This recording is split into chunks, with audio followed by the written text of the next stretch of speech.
Mga kababayan, nasubukan mo na bang mabahaan? Nasubukan mo bang matraffic ng kalahating araw, isang araw sa kalsada kasi nabaha? Nasubukan mo bang naputulan ng internet? Tandaan natin, ang mga bata ngayon, kami mga millennials, kami mga Generation Z, mawala lahat, huwag lang internet. Mawalan ka ng kuryente, mabagsakan ka ng kable ng kuryente, mabagsakan ka ng mga debris galing sa mga building. Yan po ay mga kagagawan ng mga palpak na kontraktor. Ang tawag yan, may iba yan, nagusting ka na ba ng isang proyekto?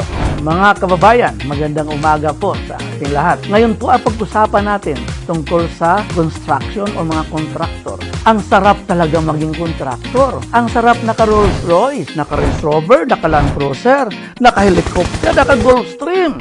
Ang sarap, di ba?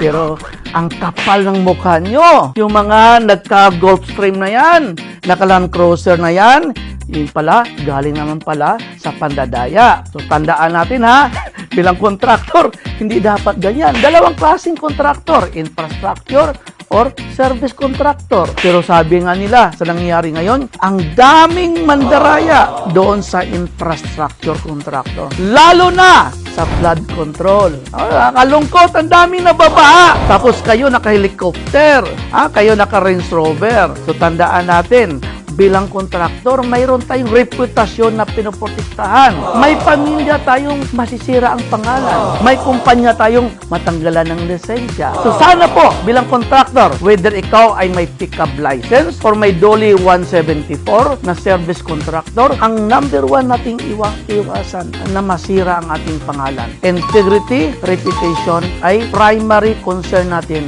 bilang entrepreneur. Bilang isang mamamayan, sana po ang mga ginagawa natin ay para po sa kapakanan ng lahat. Kasi po may kasabihan tayo, kung anong tinatanim mo, yun din ang anihin mo. Maraming salamat.